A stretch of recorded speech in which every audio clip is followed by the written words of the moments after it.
படம் போட்டு போகிறான்.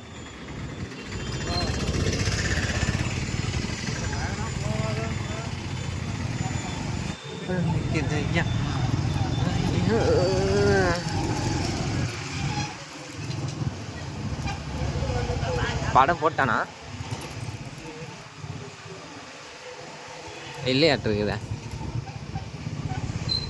நான் படம் போட்டாச்சா இல்லையா? Okay okay.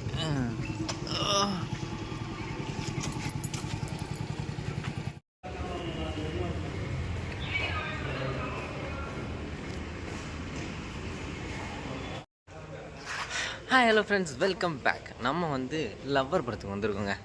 ஸோ லவ்வர் படம் போஸ்டர் பாருங்கள், மேலே தெரிதா? ஓகே, நம்ம லவ்வர் படத்துக்கு வந்திருக்கோம். நைட் ஷோ 9 மணி ஷோ வந்திருக்கோம். உள்ளே போய் பார்த்தா தான் எவ்வளோ கூட்டம் இருக்குது அப்படின்னு தெரியும். ஆனால் பட் இப்போ வந்து பெருசாக தெரில யாரும் என்ன, இல்லைனா பயங்கர க்ரௌட் இருக்கும். இப்போ தான் வந்து ஒரு சில பேராக வந்து பாருங்கள் போயிட்டுருக்காங்க. நம்ம அது நண்பர் டிக்கெட் வாங்கிட்டாப்புல. ஸோ நம்ம வந்து உள்ளே போகலாம். செம்ம போஸாக இருக்க. முன்னாடி இந்த தேட்டரில் பேல வந்து தேட்டரோட பேரே பயங்கரமாக எழுதிடுவோம். ஆனால் பட் இப்போ வந்து அதெல்லாம் கிடையாது போல்.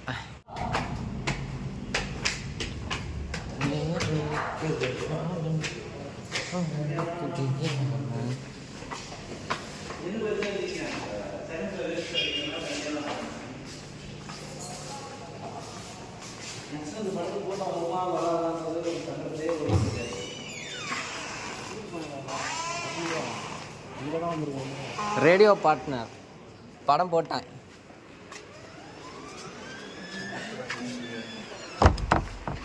நான் யார்கிட்டையும் பேசல. ஹாட் ஸ்டார் வாங்கியிருக்குதா? எதெல்லாம் உட்காருங்க. இது பாரு,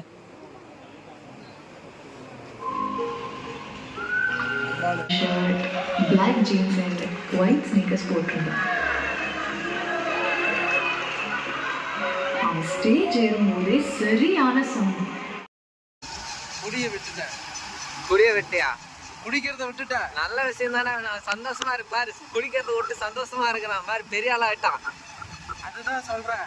இத பாக்கும்போது எனக்கு அவ பண்றதெல்லாம் பண்ணல, சாக போறேன் இந்த மாதிரி இதெல்லாம், அதெல்லாம் நம்மளுக்கு இப்பதான் முட்டாள்தான். அப்பயே எனக்கு தெரிஞ்சிருச்சு ஒரு பொண்ணை வற்புறுத்தி காதலிக்க கூடாதுங்கிறதுல.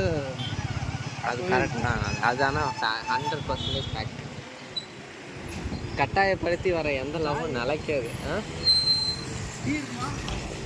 இருக்கு வா, அதான் இருக்குன்னு டீ இல்லையா? இந்த கடையில் இருக்கோம், போ வரேன் போ நீ. Friends, welcome back. ஒரு வேலையை வந்து லவ்வர் படம் முடிஞ்சிருச்சு. எனக்கு எப்படி இருக்குன்னு கேட்டிங்கன்னா, ரொம்ப ரொம்ப ஒரு ஃபீல் குட் மூவின்னு சொல்ல முடியாது. எனக்கு இன்ஸ்டண்ட்டாக தோணுன விஷயம் என்னென்னா, நீங்கள் பயங்கரமான லவ் ஸ்டோரி படம்லாம் பார்த்தீங்கன்னா ஹாப்பி மூமெண்ட்டாக இருக்கும். அந்த எண்டிங் மட்டும் கொஞ்சம் சோகமாக இருக்கும். ஆனால் அந்த படத்தில் நிறைய சண்டை போடுற விஷயங்களும் சோகத்தையும் வந்து நிறைய காமிச்சிருக்காங்க. அது எனக்கு ரொம்ப ரொம்ப பிடிச்சிருக்குது. நம்ம ரிவ்யூவில் பார்க்கலாம். ஹலோ ஃப்ரெண்ட்ஸ், இப்போ வந்து நம்ம லவ்வர் படத்துக்கு எப்படி போகணும், எப்படி வந்தோம் அப்படின்றத ட்ராவலை நீங்கள் பார்த்துருப்பீங்க. பட் படமாக வந்து எனக்கு என்ன மாதிரி ஃபீல் ஆச்சு அப்படின்னா, நீங்கள் வந்து நிறைய படங்கள் பார்த்துருக்கலாம். எல்லா படத்துலேயும் வந்து ஒரே ஒரு சீன், அதாவது ஒன்று பிரேக்கப் சீனாக இருக்கும். அந்த சீனுக்கு வந்து ரொம்ப ரொம்ப ஹார்ட் ஹிட்டிங்காக இருக்கும். அவங்க 2 பேரும் பயங்கரமாக ஃபீலிங்ஸ் பண்ணி ஓவர்லோடட் அந்த மாதிரி காமிச்சிருப்பாங்க. அப்படி இல்லைனா வந்து ஹீரோ செத்து போயிடுவார், ஹீரோயின் சோகத்தில் இருக்கும். இல்லைனா ஹீரோயின் செத்து போவாங்க, ஹீரோ சோகத்தில் இருப்பார். மோஸ்ட்லி ஹீரோயினை கொண்டுட்டு ஹீரோ சோகத்தில் இருப்பார், ஹீரோயினை பிரிஞ்சுட்டு ஹீரோ சோகத்தில் இருப்பார். ஸோ இந்த மாதிரி விஷயங்கள் தான் இருக்கும். சண்டை போடுற சீனு கொஞ்சம் ஃபேண்டஸியாகவும் கொஞ்சம் நார்மலாகவும் இந்த மாதிரி வர வந்து நீங்கள் வந்து நிறைய படங்கள் பார்த்துருக்கலாம். பட் லவ்வர் படத்தை பொறுத்த வரையுமே வந்து ஒரு பயங்கரமான ஒரு விஷயத்தை வந்து ரொம்ப ரொம்ப இன்டென்ஸாக வந்து சொல்லியிருக்காங்க.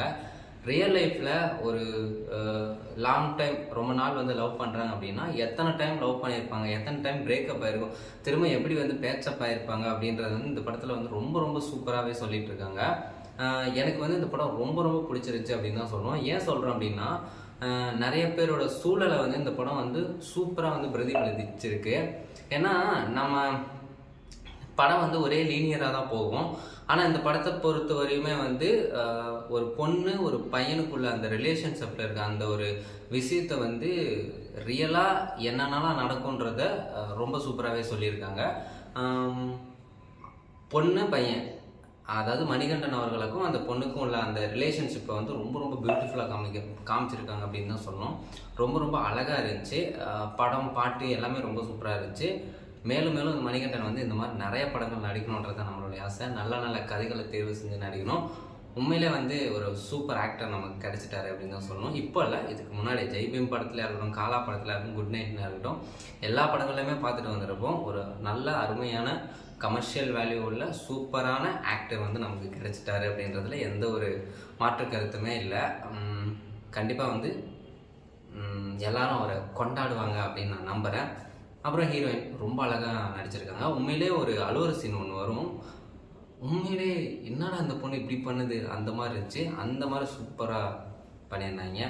அப்புறம் இன்னொரு கேரக்டர் ஒன்று வரும், பாய் பெஸ்ட்டுன்னு சொல்லுவாங்க. அது அந்த மாதிரி கேரக்டர் கிடையாது.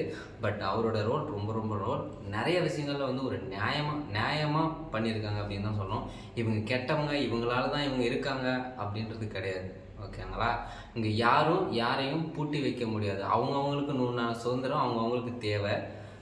ஒருத்தங்களை வந்து யாரும் கண்ட்ரோல் பண்ணி வச்சா அந்த ரிலேஷன்ஷிப் நல்லா இருக்காது.